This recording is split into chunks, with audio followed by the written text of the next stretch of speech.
Hey guys, இன்னைக்கு நாம இந்த ரிச்மண்ட் டாட்டர் சீரீஸ்ல 21வது பாகத்தை பார்க்க போறோம். நான் ஏற்கனவே சொன்ன மாதிரி இந்த கதையை நான் ஜேடி சொல்ற மாதிரி தான் சொல்லிட்டு இருக்கேன். இப்ப வாங்க வீடியோக்குள்ள போகலாம். நானும் அல்தியாவும் இதுக்கு முன்னாடி கூட எங்க காதலுக்காக போராடி இருக்கோம். அப்போ அல்தியா தன்னோட வீடு, தன்னோட பிசினஸ் அப்படின்னு எல்லாத்தையுமே இழந்தா எனக்காக. ஆனா அப்போ கூட அவ என்னோட கையை விடவும் இல்லை, என்னை விட்டு கொடுக்கவும் இல்லை. ஆனா இந்த முறை சூழ்நிலை வேற மாதிரி இருந்தது. அவளுக்கு அவளை மட்டுமே நம்பி அவளோட ஒரு குழந்தை இருந்தது. அவ எடுக்கிற எல்லா முடிவுகளும் அவ குழந்தையும் பாதிக்கும் அப்படிங்கிறத என் அப்பா ரொம்ப கொடூரமாவே அவளுக்கு காட்டியிருந்தார். நான் யாருங்கிறத என்னோட ஃபேமிலி, குறிப்பா என்னோட அப்பா ஏத்துக்கிற வரைக்கும் எங்களோட காதலுக்கு ஒரு எதிர்காலம் கிடையாது அப்படின்னு அல்தியா ஃபீல் பண்ணான். அதனால என்னை விட்டு போகணும்னு முடிவு பண்ண, என்னை விட்டும் போனான். ஒரு அம்மாவா அன்னைக்கு அவ எடுத்த முடிவு சரியானது. அவ எடுத்த முடிவு சரியானது அப்படிங்கிறத விழாவும் ஃபீல் பண்ணான். அதனாலதான் அன்னைக்கு அவகிட்ட அவ்வளோ கெஞ்சியும் மண்டி போட்டும் அல்தியா எங்க இருக்கா அப்படின்னு கேட்கும்போது கூட என்னை சமாதானப்படுத்த முயற்சி பண்ணாலே தவிர அல்தியா எங்க இருக்கா அப்படிங்கறத என்கிட்ட சொல்லவே இல்லை. ஆனா நானும் அவளை விடுறதா இல்லை. அவளை தேட ஆரம்பிச்சு என் அம்மாவும் எனக்கு ஹெல்ப் பண்ணாங்க. நான் அல்தியாவை தேடி கண்டுபிடிக்க டிவியில கூட ஓப்பன் டாக் கொடுத்தேன். அதுக்கு டேவிட் எனக்கு ஹெல்ப் பண்ணான். ஆமா, நான் டேவிட்டை மன்னிச்சேன். ஏன்னா இப்ப என் அல்தியாவும் அவளோட குழந்தையும் பாதுகாப்பா இருக்கிறதுக்கு டேவிட் தான் காரணம். அந்த ஒரு காரணமே அவனை மன்னிக்கிறதுக்கு எனக்கு போதுமானதா இருக்கு. நான் டிவியில சொன்னேன், அல்தியா, எனக்கு எல்லாமே தெரியும். என் அப்பா என்னெல்லாம் பண்ணாருன்னு தெரியும். என் அப்பா உன்னை கட்டாயப்படுத்தினதுனாலதான் நீ என்ன பிரேக்கப் பண்ண அப்படிங்கிறது எனக்கு தெரியும். பட் நீ தெரிஞ்சுக்க வேண்டியது இன்னொன்னு இருக்கு அல்தியா. நான் உன்னை இப்பவும் காதலிச்சிட்டு இருக்கேன். தயவு செய்து என்கிட்ட இருந்து மறைஞ்சிருக்காத. என்கிட்ட வந்துரு அல்தியா. ஒருவேளை நீ என் அப்பா, என் ஃபேமிலின்னு பயந்தினா நான் உனக்காக என் ஃபேமிலியை தியாகம் பண்ணவும் ரெடியா இருக்கேன். பட் நீ இல்லாம எனக்கு எதுவுமே சாத்தியம் இல்லை அல்தியா. ப்ளீஸ் என்கிட்ட வந்துரு அப்படின்னு சொல்லி என் கேர்ள் ஃப்ரெண்ட் அல்தியாவை நான் கண்டுபிடிக்க எனக்கு ஹெல்ப் பண்ணுங்க அப்படின்னு இன்டர்வியூ கொடுத்தேன்.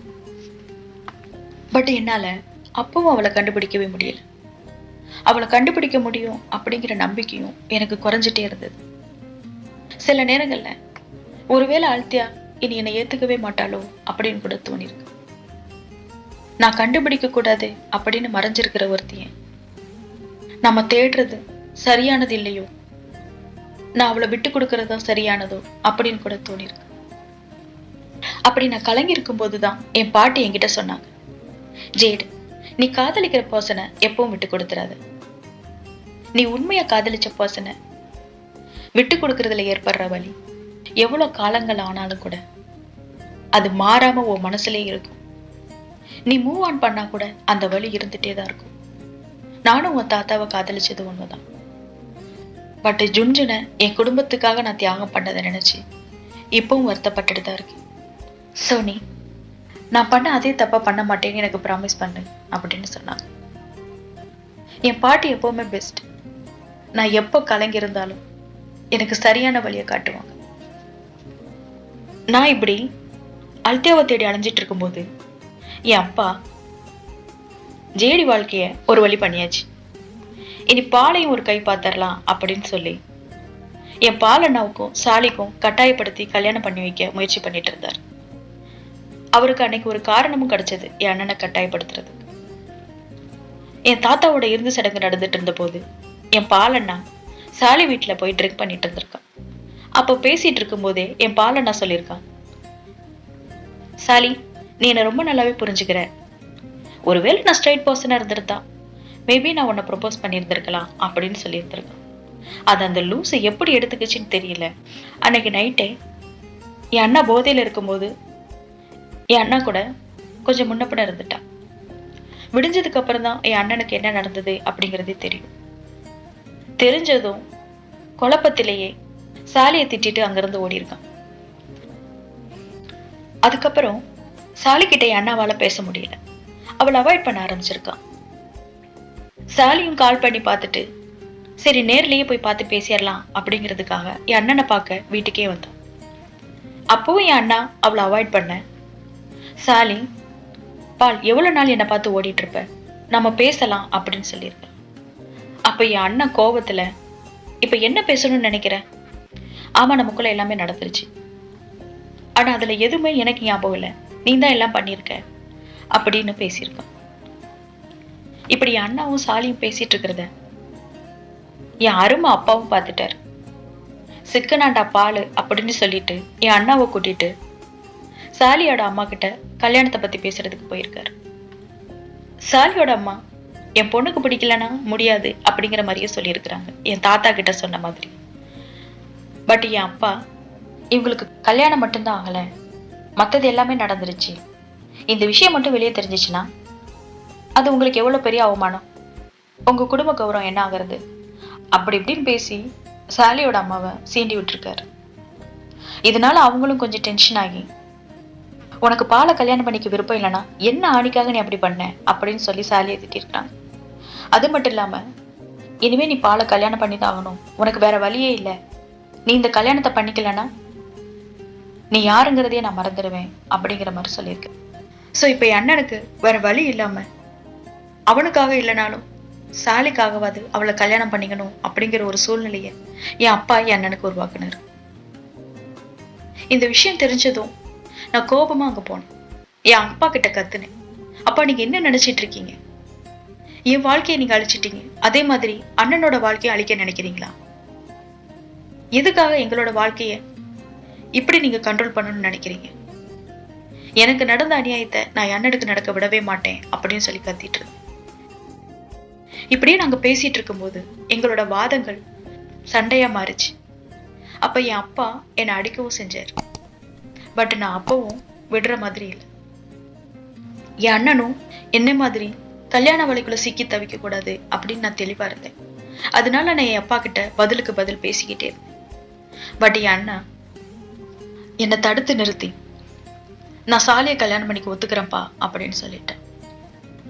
அப்ப என் அம்மா கூட சொன்னாங்க, பால், நான் இதுக்கு முன்னாடி உங்களை புரிஞ்சுக்கிறதுல ரொம்ப தப்பு பண்ணியிருக்கேன், பட் இப்ப நான் உங்களை ரொம்ப நல்லாவே புரிஞ்சுக்கிட்டேன், நீ இந்த கல்யாணத்தை பண்ணிக்கணும்னு அவசியம் இல்லப்பா, நான் உனக்கு சப்போர்ட் பண்றேன் அப்படின்னாங்க. பட் இருந்தாலும் என் அண்ணா, நான் சாலிக்காக இந்த கல்யாணத்தை பண்ணிதான் ஆகணும் அப்படின்னு சொல்லிட்டு போயிட்டேன். என் அண்ணா அன்னைக்கு சாலியை கல்யாணம் பண்ணிக்க ஒத்துட்டு இருந்தாலும் அந்த முடிவு அவனுக்கு ரொம்பவே பெரிய வழியை கொடுத்துட்டு இருந்தது. எங்க எல்லாரும் முன்னாடியும் சந்தோஷமா இருக்கிற மாதிரி தன்னை காட்டிக்கிட்டாலும் என்னால அவனோட வழியை உணர முடிஞ்சது. என் அம்மாவும் என் பாலண்ணா கல்யாணத்துக்கு ஓகே சொன்னதுக்கு அப்புறம் தப்பா ஏதோ நடக்க போற மாதிரியே ஃபீல் பண்ணிட்டு இருந்தாங்க. என் அம்மா நினைச்ச மாதிரி தான் நடந்தது. என் பாலண்ணாவோட கல்யாண நாளும் வந்தது. என் அண்ணாவும் சாலியும் கல்யாணத்துக்காக ரெடி ஆயிட்டு இருந்தாங்க. சாலி ரொம்பவே சந்தோஷமா இருந்தா அவ கல்யாணத்தை நினைச்சு. பட் என் அண்ணா சந்தோஷமா இருக்கிற மாதிரி நடிச்சிட்டு இருந்தான். அவ என் அம்மா கிட்ட, இன்னைக்கு என்னோட கல்யாண நாள் தானே, ஸோ இது எனக்கு ரொம்ப ஸ்பெஷலான நாள் தானே, இந்த நாள்ல நான் எனக்கு பிடிச்ச மாதிரி இருக்கணும்னு ஆசைப்படுறேம்மா, உங்களுக்கு ஓகேனா சர்ச்சுக்கு நான் தனியா வரணும்னு நினைக்கிறேம்மா, நான் தனியா வரட்டுமாமா அப்படின்னு சொல்லி கேட்டிருக்கா. என் அம்மாவும் சரின்னு சொல்லியிருக்காங்க. நாங்க எல்லாருமே சர்ச்சில் அவனுக்காக வெயிட் பண்ணிட்டு இருந்தோம். நான் அண்ணாவுக்காக வெளியவே வெயிட் பண்ணிட்டு இருந்தேன். பட் என் பாலண்ணா வரல, எனக்கு கால் தான் பண்ணான். என்னால என் வாழ்க்கையை தியாகம் பண்ண முடியாது ஜெயன் அப்படின்னு சொன்னான்.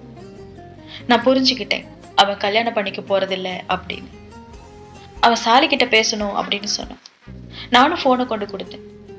அவன் பேசினான், சாலி, உன்னை எனக்கு ரொம்பவே பிடிக்கும், ஆனா அது நீ எதிர்பார்க்கிற மாதிரி இல்லை சாலி, என்னை மன்னிச்சிரு சாலி, என்னால நம்ம கல்யாணத்துக்கு வர முடியாது, பட் நீ அதை நினைச்சு கண்டிப்பா வருத்தப்படக்கூடாது, நீ கொண்டாடணும் சாலி, ஐ லவ் யூ சாலி, அதனாலதான் நான் இந்த முடிவு எடுத்திருக்கேன்.